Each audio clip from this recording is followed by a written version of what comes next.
사랑하는 영락교회 지체들에게 주 안에서 평화 인사를 전합니다. 오늘은 2014년 6월 26일 수요일입니다. 오늘의 묵상 본문은 이사야서 10장 20절로 34절까지의 말씀입니다.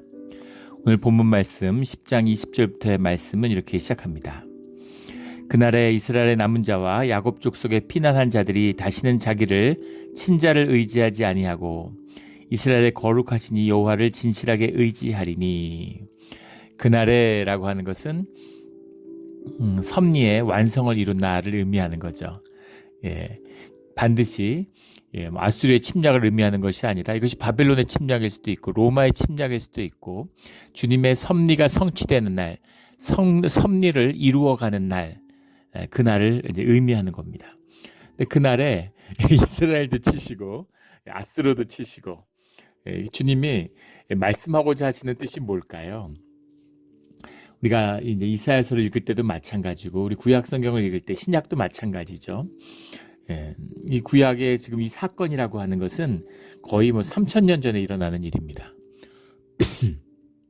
2500년, 3000년 전에 이루어진 그때의 사람들의 경험과 언어와 지식과 그 안에서 표현되는 그 주님의 경험이죠.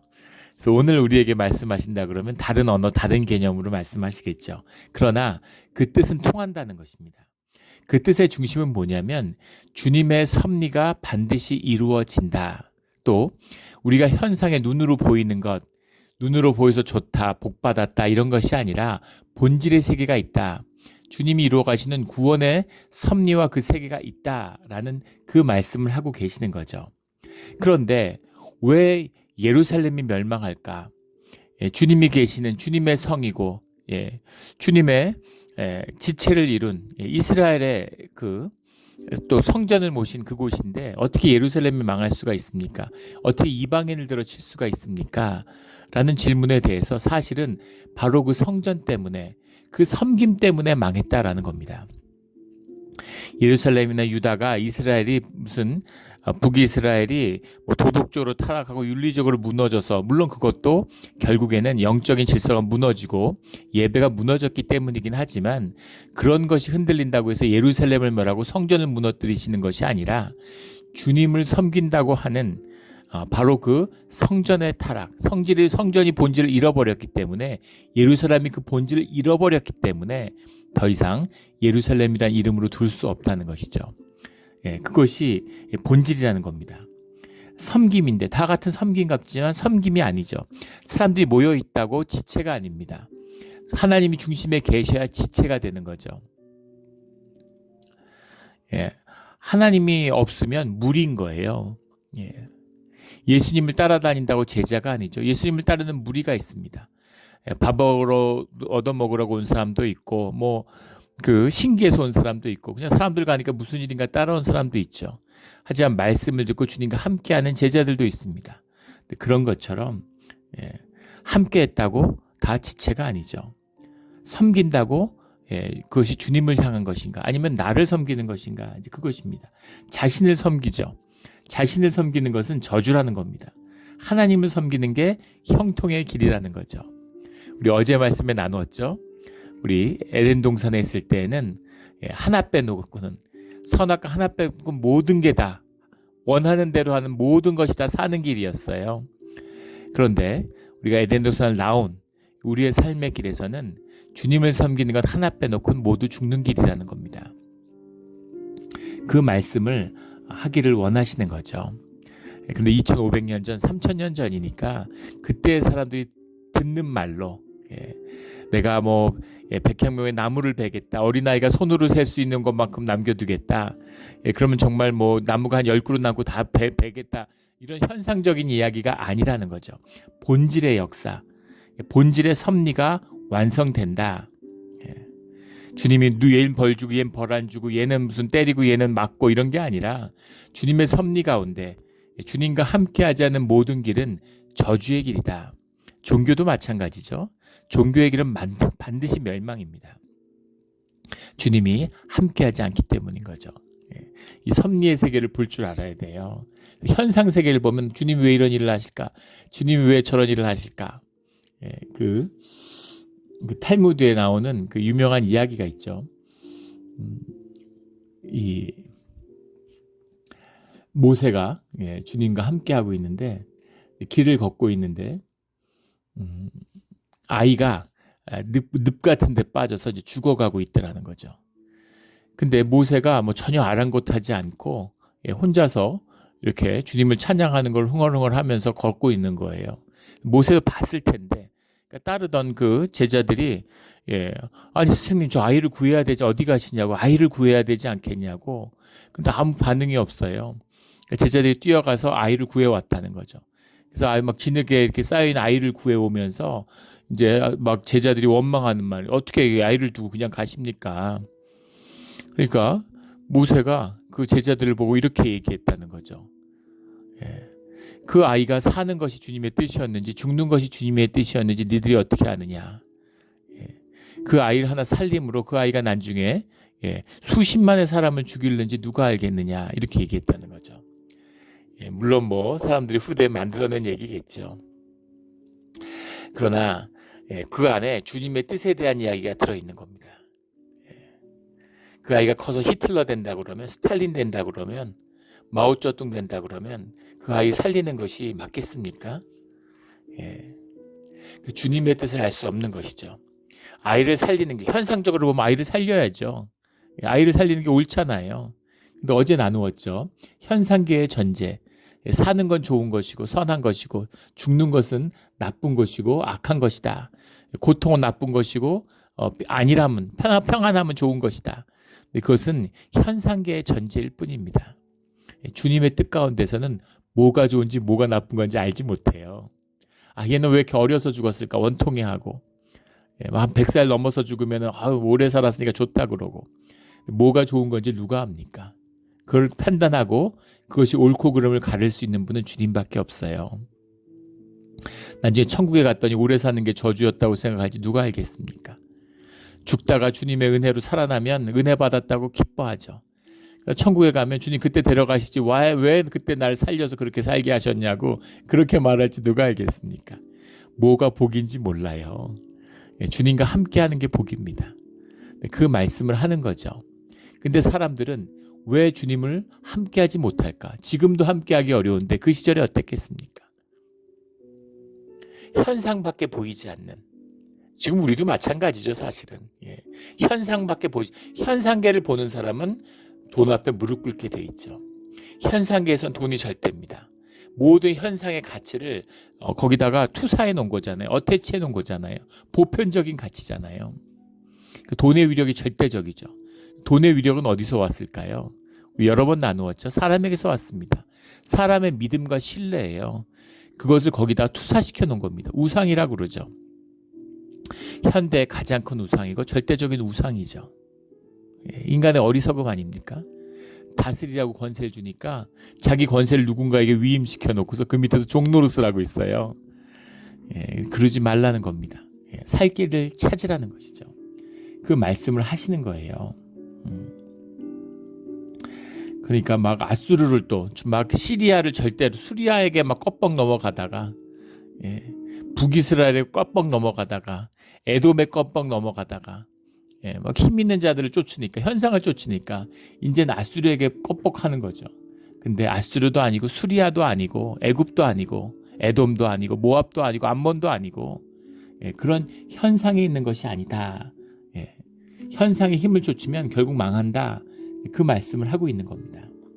그러나 그것이 끝은 아니라는 거죠. 여호와를 진실하게 의지하는 자들, 여호와를 의지하지 않는 자가 누가 있겠습니까? 힘든 일 당했는데 신을 찾지 않는 사람이 누가 있어요? 그런데 진실하게 의지하는, 우리 지난주에 주일 말씀에 고린도서 말씀을 나누면서 몸에 대한 것을 나누었죠. 내가 아무리 봐도 진실한 것 같은데 내 마음이 절실하면 진실한 줄 알아요. 내 감정이 충실하면 진실한 줄 압니다. 진실은 그런 게 아니라고 그랬죠. 내가 주님을 용납하고 주님을 믿고 싶고 주님과 열심히 함께하고 싶으면 내가 확신이 있으면 믿음인 줄 알아요. 그런 게 아니라는 겁니다. 우리의 믿음, 우리의 신앙, 우리의 삶의 진실은 몸에 있어요. 그 몸의 진실을 이야기하는 겁니다. 몸의 진실을 고통과 고난을 통해서 만나게 되는 거죠. 그 내가 내 몸으로 살아가는, 내 삶의 진실로 살아가는 그 내가 주님께 의지할 때, 그것이 여호와를 진실하게 의지하리니 라는 오늘 20절 말씀의 뜻입니다. 늘 주님께 진실하게 의지하는, 이거밖에 주님께 나갈 게 없습니다. 내 의, 내 헌신, 내 노력, 무엇으로 주님 앞에 내 의가 있겠어요? 그걸로 주님과 함께 할 수 없는 겁니다. 그렇게 나가면 다 죽는 거예요. 근데 주님 앞에 나갈 수 있는 오직 하나는 진실입니다. 그 진실을 만난 자는 기도하게 되고, 그 진실을 만난 자는 찬양하게 되는 거예요. 그래서 진실로 나간다는 얘기나 찬양과 기도로 나간다는 얘기는 하나의 이야기입니다. 주님의 피조물인데, 주님의 영광을 아는데, 그 영광 가운데 나가면 기도하고 자녀의 기도, 어떻게 기도해야 되는지 주님이 알려주셨죠. 우리 수요 큐티 모임 때 주기도문을 나누고 있는데, 참 주기도문이 주님이 알려주셨지만 기가 막힌 기도문이잖아요. 그 기도, 자녀가 아버지께 가는 기도입니다. 아버지께 드리는 찬양, 이것이 우리의 진실 가운데 피어날 때 주님이 우리와 함께 하겠다. 너희 두세 사람이 내 이름으로 모인 곳에 함께 있다. 내가 늘 거기에 있다 라고 말씀해 주셨죠. 거기 계신 겁니다. 뭐 여의도에 100만 명 모여가지고 무슨 성령 집회한다고 계시는 게 아니에요. 이게 진실의 비밀입니다. 이 비밀을 놓치지 않는 우리 모두가 되기를 주의 이름으로 축원합니다. 21절에 남은 자 곧 야곱의 남은 자가 능하신 하나님께로 돌아올 것이라, 남은 자의 말씀을 하시는 거죠. 남은 자가 돌아올 것이라, 이 말씀을 하는 겁니다. 남은 자가 있다는 거죠. 남은 자가 없을 것 같은데, 남은 자가 도저히 없을 것 같은데, 그런데 남은 자가 있어요. 우리 여러 번 나누었지만 코로나 봉쇄 기간이 딱 11개월이었습니다. 그런데 미국도 그렇고 한국도 그렇고 교인 중에 절반이 사라진 거죠. 12개월 있다 문 여니까 절반이 안 돌아오는 거예요. 70년 예배 안 드리면 어떻게 될까요? 70년 교회 문 닫으면 그 다음에 예배 문이 열렸을 때 누가 돌아오겠습니까? 3대가 지났는데, 할아버지는 열심히 있었는데 부모님 세대는 어릴 때 그런 경험이 약간 있는데 그걸 전혀 모르는 세 번째 세대가 돌아올 자가 있을까요, 과연? 그런데 돌아오는 자가 있다는 겁니다. 바벨론의 강가의 언덕에서 예루살렘을 그리워하며 눈물 짓는 자들이 있는 것이죠. 그런 자들이 남은 자고 돌아오는 자고, 그것을 통해 주님이 구속의 역사, 거룩한 여호와의 싹의 역사를 새롭게 시작하신다는 겁니다. 이게 주님이 교회를, 주님의 지체를 새롭게 하는 방식이에요. 이게 섭리라는 겁니다. 그 섭리를 이루어 가시는 거예요. 그런데 그 섭리 가운데 쓰임 받는 자들도 주님의 섭리의 세계 안에 있죠. 주님께 돌이킬 수 있는 기회가 있는 겁니다. 우리 푸틴 같은 한 보세요. 미쳐가지고 지금 뭐 전쟁으로 수백만 명, 수천만 명을 고통 속에 몰아넣고 있죠. 전 세계를 위기로 몰아넣고 있어요. 자기 하나 살겠다고 전 세계를 위협으로 몰아넣고 있는 겁니다. 힘 있고 돈 있고 그 러시아라는 걸 자기가 틀어쥐고 있으니까 세계를 위협하고 있죠. 어떻게 저렇게 나쁜 놈이 있을까 이렇게 생각하지만 사실은 우리가 다 푸틴입니다. 우리는 힘이 없고 돈이 없고 권력이 없고 권세가 없기 때문에 그런 게 드러나지 않는 거죠. 근데 우리 안에는 악의 씨가 있어요. 죄의 성향이 있습니다. 그게 환경과 조건을 만나지 못해서 드러나지 않는 것 뿐이에요. 그 푸틴의 위치에 가면, 시진핑의 위치에 가면 똑같은 짓을 하고도 더 할 수도 있겠죠. 멈추고 돌이킬 수 있어요. 못 멈추는 거죠. 이게 거짓의 본질입니다. 주님께 돌이키는, 주님이 함께하지 않으면 우리의 삶 가운데 살 길은, 선한 길은 없는 것이죠. 그것을 만나야 되는 겁니다. 다 아는 것 같고 하도 들어서 교리적으로 익숙해요. 하지만 누가 주님 앞에서 나쁜 짓 하면 안 돼.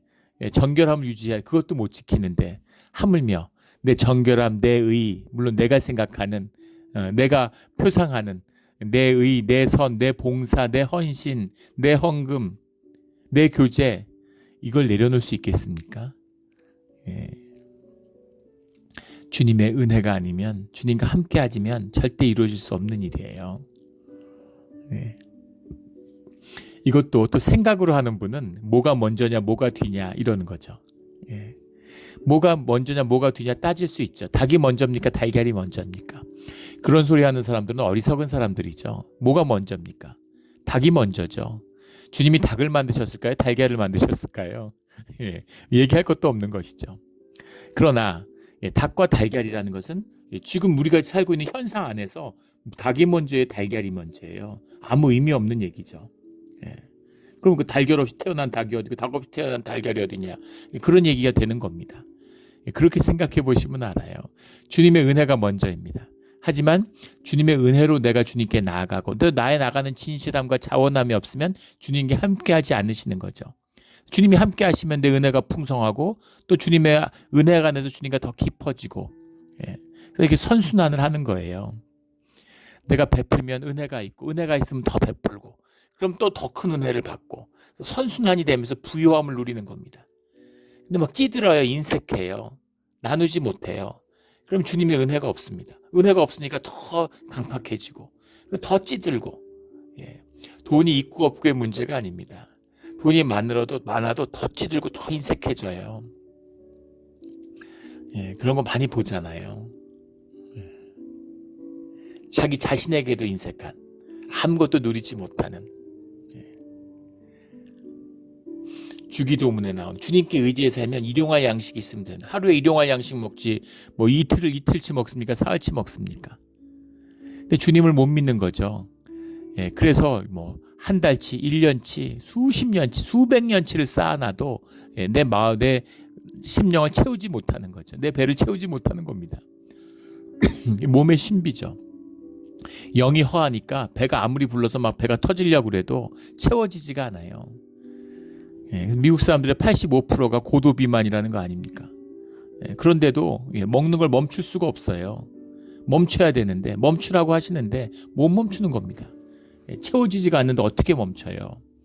수백 년치를 쌓아놨는데도 수백 년 못 살잖아요. 기껏해야 7, 80년 사는 걸 알면서도 수백 년, 수천 년치를 쌓아놓고서도 그래도 허전한 거죠. 이게 섭리의 세계에서 만나게 되는 본질적인 우리의 진실이라는 겁니다. 그 말씀을 하고 싶은 거예요. 그 말씀을 우리에게 증거하고 계시는 겁니다. 23절에 이미 작정된 파멸을 주 만군의 여호와께서 온 세계 중에 끝까지 행하시리라. 돌이키지 않고 심판은 이루어진다는 거죠. 하지만 이것은 그러니까 지금 이게 뭐 심판을 할 수 있어 멈춰 안 멈춰 이게 아니라 심판이라는 건 주님이 심판을 할까 말까 그러다가 태도가 좋으면 뭐 하고 태도가 안 좋으면 이런 얘기가 아니라는 겁니다. 계시록에 나오는 것처럼 심판은 결정되어 있는 거예요. 심판은 무조건 오는 겁니다. 세상의 일이라는 건 결국 멸망인 거예요. 그런데 중요한 것은 그 가운데 남은 자의 역사가 있다는 겁니다. 그 남은 자들이 이 심판 가운데 주님의 보호하신 가운데 살아남는다는 것이죠. 그리고 너희가 남은 자가 돼야 된다. 남은 자로 너희를 초청했다. 이 말씀을 하고 있는 겁니다. 주 만군의 여호와 아도나이 야훼 서바우트라는 말인데 서바우트라는 말의 원형이 차바라는 말입니다. 차바라는 말이 전쟁 또는 아미 전쟁의 여호와 그 군대의 여호와 아도나이라는 건 이제 전능하신. 근데 이 주 만군의 여호와 아도나이 야훼 서바우트라고 하는 말이 이제 주님을 지칭하는 하나님을 부르는 유대인들의 풀네임인 거죠. 그래서 주님, 은혜의 주님, 능하신 하나님, 온갖 호칭들이 있지만 풀네임으로 정식으로 부를 때에는 주 만군의 여호와 이렇게 부르는 겁니다. 주 만군의 여호와, 오늘 주 만군의 여호와가 계속 나오는데 24절에도 그러므로 주 만군의 여호와께서 이르시되 이렇게 얘기할 때는 뭔가 공식적인 의미, 포멀한 느낌이 강한 거죠. 우리의 하나님 이름을 얘기할 때도 풀로 얘기하면 그 훨씬 더 그 어떤 그 엄정함이 있는 거잖아요. 예. 아들을 부를 때 엄마가 얘야 뭐 아들아 뭐 예, 뭐 이렇게 부를 수 있잖아요. 근데 엄마가 아들 보고 야 조광현 이렇게 부르면 굉장히 포멀한 거죠. 뭔가 심각한 거죠. 그것처럼 지금 만군의 여호와 이렇게 부를 때는 이것이 아주 심각한 주님의 주제다라는 것을 말씀하고 있는 겁니다. 내 백성들아 24절에 아수르가 애굽에게 애굽이 한 것처럼 막대기로 너를 때리며 몽둥이를 들어 너를 칠지라도 그를 두려워하지 말라. 애굽이 한 것처럼 하는 건 노예 시절의 이야기겠죠. 아수르가 그렇게 너희를 핍박해도 두려워할 게 없어. 예. 어떻게 안 두렵겠어요? 근데 이것은 현상이다. 본질의 이야기가 아니다. 지나가는 이야기다. 너를 죽이는 이야기가 아니야. 너는 생명이잖아. 안 죽어. 이 얘기입니다. 예. 내가 오래지 아니하여 내게는 분을 그치고 그들은 내 진노로 멸하리라. 같이 심판 가운데 있지만 내게는 분을 그치고 그들은 멸한다. 사는 자와 죽는 자가 나온다. 이런 말이죠. 26절에 여호와께서 채찍을 들어 그를 치시되 오랫바위에서 미디안을 쳐 죽이신 것 같이 하실 것이며 막대기를 드시되 바다를 향하여 애굽에서 하신 것 같이 하실 것이라. 지금은 아수르가 또 기고만장하지만 아수르도 주님이 치신다라는 거죠. 27절에 그날에 그의 무거운 짐이 내 어깨에서 떠나고 그 멍에가 내 목에서 벗어나되 기름진 까닭에 멍에가 부러지리라. 이런 표현이죠. 우리 2500년 3000년 전의 이야기라고 했잖아요. 멍에가 목에서 벗겨지는데 지금 우리를 소의 비유, 짐승에 비유하고 있는 겁니다. 소가 멍에를 끌고 이제 그걸 끌잖아요. 그 가래를 끄는 거죠. 그 고통스럽잖아요. 노예의 삶이죠. 실제로 이 시대 때는 사람이 끌기도 했죠. 그 후대도 마찬가지고. 그런데 이제 소가 멍에를 썼는데 크는 거예요. 살이 찌고 잘 먹어서 살이 찌으면 멍에가 깨져버리죠. 건드질 못하고. 이제 그것을 상징하는 사멘이라는 말인데 기름진 까닭에 살쪘다는 겁니다. 목이 두꺼워져 살이 쪄서 멍에가 깨져버린 거예요. 그렇게 될 것이다. 이런 이야기죠. 맨날 밥 갈고 힘들고 노예 노동을 하는데 그런데 부유하고 풍요하고 잘하는 거예요. 생명이니까. 능력이 차오르니까 그걸 깨버리는 거죠.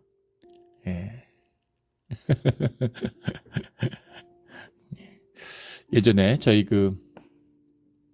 아현동에 저희 친척분들이 살고 계셨는데 같은 이제 집안이죠. 근데 뭐 이제 천수를 따질 수도 있겠지만 이제 그런 집안인데 근데 굉장히 가까웠어요.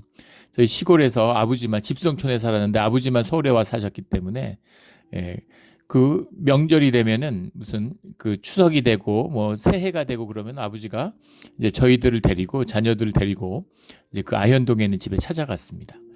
그래서 뭐 세배도 드리고 이랬는데 거기에 그 집이 6.25 때 이제 피난을 내려서 서울에 사시다가 이제 같은 이제 그 집성촌으로 돌아온 곳이 고향으로 피난을 와가지고 이제 그 집에 어릴 때 함께 살았다는 거예요. 그러니까 가족같이 함께 지낸 거죠, 몇 년을. 이제 아주 친하게 돼가지고 아버지가 형제같이 여기시는 거예요. 같이 그 어린 시절에 같이 자랐으니까. 근데 거기에 우리 노할머니가 계셨는데 제가 초등학교 다닐 때 90이 넘으셨습니다. 그 시대에 이제 굉장히 장수하셨죠. 며느리가 있는데 며느리도 70이 넘으셨어요. 손자 며느리가 사는데 손자 며느리도 40대입니다. 그러니까 그 증손자까지 며느리를 봐가지고 그러니까 며느리가 4대가 있는 거죠. 그런데 문제는 이제 그 70대 그 이제 할머니가 노할머니가 계시니까 시어머니가 계시니까 당신이 이제 손주 며느리를 봤는데 손주 며느리를 봤는데도 그래도 며느리인 거죠. 근데 재밌는 건 제 어린 눈에도 신기했던 거는 그 두 분이 거의 그 이제 시어머니하고 있는데 딸과 엄마 관계보다도 어떻게 더 편해 보여요. 그 말하는 거나 이렇게 분위기가 거의 뭐 자매같이 느껴집니다. 그래서 같이 뭐 고추 까고 뭐 이렇게 집안일을 같이 돕고 예전에 다 그러셨죠. 저희 어머니들이죠. 잠시도 쉬지 않고 집안일을 하셨습니다. 두 분이 같이 일하면서 얘기하고 이러는데 또 두 분 다 굉장히 기도 세고 목소리도 엄청 커요. 근데 뭔가 굉장히 유쾌하고 그 기운이 좋은 기운이 있는 거죠. 근데 시집살이가 그 시대에 쉬웠을까요? 아니면 특별히 시어머니가 좋은 분이어서 뭐 좋은 분이셨겠지만 그래도 시어머니죠. 예. 그런데 같이 살면서 생명이 어우러진 거죠. 예. 시집살이 했겠죠. 예. 야단도 맞고 눌리기도 했겠죠. 근데 그거를 뚫고 이겨낸 거예요. 예. 생명이 압도하는 거죠.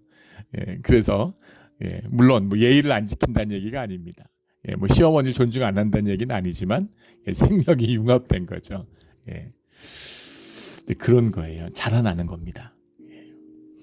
저희 어머니도 이제 그 누나들이 같이 가까이 살면서 진짜 정성으로 잘 보살피죠. 교대로 와서 항상 밥하고 집안일 돕고 이러면서 그래서 보면 참 감사하고 저는 이제 외국에 나와서 몇 년에 한 번도 뭐 뵙지를 못하지만은 늘 감사 기도를 합니다. 누나들이 있어서 참 이렇게 어머니한테 효도를 하는구나. 근데 어머니가 그런 말씀을 하세요. 예, 딸들이 잘하니까 예, 누가 딸이고 누가 엄마인지 모르겠다고 하도 잔소리들을 해가지고 그런 이야기를 하는 거죠. 예, 생명을 잘하는 겁니다. 그래서 예, 그 멍에를 깨고 나오는 거죠. 예, 이게 섭리예요. 예, 주님이 와가지고 이렇게 멍에를 풀어주시고 뭐 그러실 수도 있겠지만 그런 식으로 역사하시는 게 아니라 주님의 연결된 주님과 연결되어 있으면 주님이 생명의 근원이니까 생명이 자라는 겁니다. 고난이 없기를 바라는 게 아니라 고난을 이기는 생명의 능력이 있어야 되는 거죠. 고난을 다스리고 환경을 다스리는 그런 삶의 능력, 다스리는 능력이 있어야 되는 겁니다. 이것이 주님이 고난과 고통 가운데 우리를 보내시고 인도하시는 뜻이죠. 유교 훈련을 받아도 막 힘이 넘쳐서 그런 거 하니까 오늘 뭐 가볍고 소화도 잘 되고 오늘 밥맛 있고 좋겠다. 근데 수영 국가대표인데 뭐 메달을 10개를 넘게 땄대요. 그런 무슨 여자 선수인데 유튜브에서 이렇게 얘기하는데 아침에 한 2시간 수영하면은 아침밥 먹기 딱 좋은 상태가 된다고 그러더라고요. 수영해 보셨습니까? 2시간이 아니라 한 두 번만 왕복하면 진 다 빠지죠. 2번 왕복 못하는 분이 대부분일 겁니다. 2시간 수영을 해야 그래야 밥을 먹으면 소화가 된다는 거죠. 보이시죠? 그런 거죠. 유격도 안 가고 운동도 안 가고 집에 꼼짝하고 가만히 누워있고 매일 영양제만 먹고 그런 게 아니라는 겁니다. 생명을 살라는 거죠. 생명을 누리라는 거죠. 이게 주님이 우리에게 주시는 섭리의 깊은 뜻이라는 겁니다. 그 뜻을 만난 우리 모두가 되기를 주의 이름으로 축원합니다. 28절에 그가 아야세 이르러 미그론을 지나 믹마스에서 그의 장비를 두고 산을 넘어 게바의 유숙함에 라마는 떨고 사울에 기부하는 도망하도다. 딸 갈리마 큰 소리로 외칠지어다. 라이사야 자세히 들을지어다. 가련하다 너 아나도시여. 맛배나는 피난하며 게발 주민은 도망하도다. 28절부터 31절까지의 말씀입니다. 그가 누구냐라는 거 이게 아주 오묘한 말씀이에요. 성경 말씀이 오묘하지만 이 말씀이 오묘합니다. 지금 아얀, 미그론, 믹마스, 게바, 라마 쭉 오는데 뒤에 나오는 아나돈, 만메니, 게밈 이건 같은 지역에 굉장히 이제 예루살렘에 근접한 근교에 있는 비슷한 지역들이라고 그러죠. 쭉 넘어서 내려오고 있는 겁니다. 뭐 베냐민 지역, 믹마스 같은 건 베냐민의 대표적인 지역이죠. 뭐 라이샤 이런 건 사울의 고향으로 나온 지역이고 쭉 북쪽에서부터 이렇게 북이스라엘을 거쳐서 예루살렘으로 내려오고 있는 것이에요. 그런데 그가 누구냐는 겁니다. 그가 누굴까요? 그를 아수르로 볼 수도 있습니다. 아수르가 침략해서 내려와서 치는 것이다. 이렇게 볼 수도 있어요. 일반적으로 그렇게 많이 해석합니다. 그런데 그가 주님이라고 볼 수도 있겠죠. 왜냐하면 아수르를 쓰시는 게 주님이시니까. 그리고 또 주님이 동시에 아수르를 응징하러 오시는 거기도 하기 때문입니다.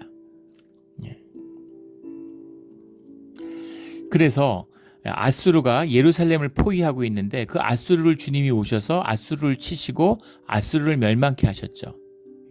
예루살렘의 멸망을 하지만 예루살렘이 사실 아수르로 망한 게 아니라 나중에 바빌론에 망하잖아요. 근데 사실 뭐 바빌론에 망했냐 아수르한테 망했냐가 중요한 게 아니라 그러니까 그것이 지연된 것뿐이지 현상의 세계라는 건 결국 멸망한다라는 본질의 것이 더 중요한 것이겠죠. 그런데 오늘 32절에 보면 또 33절 34절에 가면 새로 그 빽빽한 숲을 베시리니 레바논의 권능 있는 자에게 배임을 당하리라. 이건 아수르에 관한 말이죠. 계속 숲을 아수르로 비유하잖아요. 그 권세, 영광, 그 레바논의 권능, 빽빽한 숲, 예, 혁혁한 위력으로 그 가지를 꺾으시겠다. 나무를 베신다. 아수르에 대한 것을 징계를 말씀하고 계시기 때문에 지금 쭉 타고 내려오는 게 예루살렘과 아수르의 발길일 수도 있고, 동시에 아수르를 포위하고 있는, 예루살렘을 포위하고 있는 아수르를 징계하러 내려오시는 주님일 수도 있다라는 그 두 가지 뜻이 다 들어있을 수 있습니다. 근데 왜 그렇게 볼 수 있냐면, 재밌는 말씀은 너 아나도시여. 그리고 이 32절 말씀이 특이하죠. 아직 이날에 그가 노베에서 쉬고 딸 시온산 곧 예루살렘 산을 향하여 그 손을 흔들리로다. 그가 노베에서 쉬면서 딸 시온산 곧 예루살렘 산을 향하여 그 손을 흔들리로다. 그 노비라고 하는 지역은 그 예루살렘에 있는 북동쪽의 동산이죠. 아나돗도 마찬가지인데, 아나돗과 노비라고 하는 것이 이제 갈람산과 겟세만의 동산이라고 후대에 가면 예수님 때에는 불리는 그곳입니다. 근데 아나돗이라고 하는 것은 이제 사실은 지금 가면 다 뭐 예루살렘이라고 그래요. 예루살렘이 이제 커졌으니까. 예루살렘인데 아나돗은 선지자들의 고을이라고 불리는 곳이죠. 솔로몬 시대에 이제 그 성전이 타락하기 시작하죠. 관제화됩니다. 그래서 거기서 쫓겨난 제사장들이 선지자의 전통을 이루는 선지자의 고을이 된 곳이 아나돗이죠. 그래서 마지막 선지자가 예레미야입니다. 그리고 노비라고 하는 것은 제사장의 고을이죠.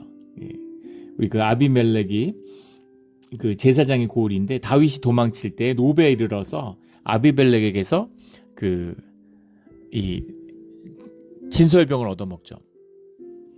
사울이 이제 미친 거죠. 그래서 물불 안 가리고 다윗을 도왔다는 이유로 노베 가서 제사장들을 학살합니다. 근데 거기서 살아남은 게 아비아달이죠. 아비아달이 유일하게 제사장의 후손으로 살아남아서 다윗 시대의 대제사장이 됩니다. 그 다윗을 따라 나서죠. 물론 개인적으로는 복수심에서 그랬을 수도 있겠지만 하나님의 꿈을 보는 거죠. 600명의 그 용사들이 자기를 따르고 있는데 400명만 전쟁에 참여해서 전리물을 갖고 왔어요. 그러니까 당연히 목숨 걸고 싸운 사람들은 자기들끼리 나눠 가지려고 그러는데 다윗이 그렇게 하면 안 된다고 얘기하죠. 주님이 기뻐하지 않으시고 전쟁을 하고 안 하고가 아니라 우리가 한 가족이니까 똑같이 나눠야 된다고 얘기합니다. 그게 하나님 나라의 꿈이에요. 코이노니아죠. 그 꿈을 이제 아비아달이 본 것이죠. 그래서 다윗과 함께하는 그 길을 시작합니다. 아나돗과 높, 갈람산과 겟세만에, 성전 앞에 두 감람나무인 거죠. 그래서 선지자의 고향과 이 제사장의 고을이라고 하는, 근데 이것이 예루살렘보다 약간 높다 그러죠. 예루살렘으로 들어가기 전에 그 동산 위에서 예루살렘을 내려다보는 것이 주님이 한탄했던 그 내려다보는 이제 그 지역인 거죠. 그 아나돗도 마찬가지죠. 예레미야가 속지 마라, 속지 마라, 속지 마라. 예루살렘이 하나님의 그 도시라는 것을 믿지 마라. 제사를 주님이 받으신다고 하는 말을 믿지 마라. 이렇게 선포하는 것이 아나돗이죠. 그러니까 아나돗과 노베 위에서 쉬면서 예루살렘 산을 향하여 보았다라고 하는 것, 손을 흔든다라고 하는 것은 그것은 물론 뭐 쭉 침략해 내려오다가 아수르가 그 위에서 진을 치고 예루살렘을 내려다볼 수 있으니까, 그러니까 진으로서는 좋은, 전략적으로는 중요한 위치겠죠. 그런 현상적인 의미로 볼 수 있겠지만 동시에 주님이 오셔서 선지자의 고을에서, 제사장의 고을에서 예루살렘을 내려다보는, 마치 뒤에 예수님이 겟세마네에서 내려다보시는, 아나돗에서 내려다보시는 그 눈으로 예루살렘을 바라보고 있는 거죠. 그런 주님의 마음, 우리를 부르시는 남은 자의 역사에 대한 꿈을 담고 있는 겁니다. 주님이 우리를 내려다보고 계시는 거죠. 그래서 우리는 사실은 종교의 행위를 멈춰야 되는 겁니다. 물론 다 망해도 주님의 역사가 시작되겠죠. 그러나 우리가 남은 자가 되기를, 거룩한 씨앗이 되기를, 주님의 지체가 되기를 하나님의 교회가 되기를 소원하는 것이죠. 이것이 우리의 진실임을 믿습니다. 그 믿음을 붙들고 우리의 욕심, 나를 섬기는 멸망의 길을 멈추고 주님께 돌이키는 거예요. 깊은 섭리입니다.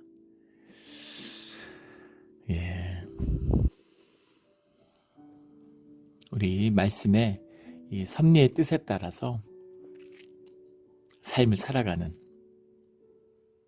역사에 보이지 않는 것을 보는 그런 우리의 믿음의 길, 신앙의 길이 되기를 예수 그리스도 이름으로 축원합니다. 같이 기도드리겠습니다. 하나님 아버지 감사합니다. 우리가 주님을 믿는다고 하고 주님의 길을 간다고 하면서 사실 낫수로와 이 타락한 예루살렘과 다름이 없음을 주님이 아십니다. 종교의 행위를 하고 교회를 다닌다고 하지만 늘 삶의 우선순위가 주님이 아니었음을 주님 앞에 고백합니다. 그러나 주님, 우리의 마음 가운데서는 정말 진실로, 정말 진심으로 주님과 함께하고 싶은 그 마음도 있음을 주님이 아십니다. 주님, 고난 가운데, 아픔 가운데 우리를 붙들어 주셔서 그 모든 고난의 끝에서는 주님을 만나는, 또 주님과 동행하는 그 기쁨으로 살아가는 그런 우리의 인생이 되게 하여 주시옵소서.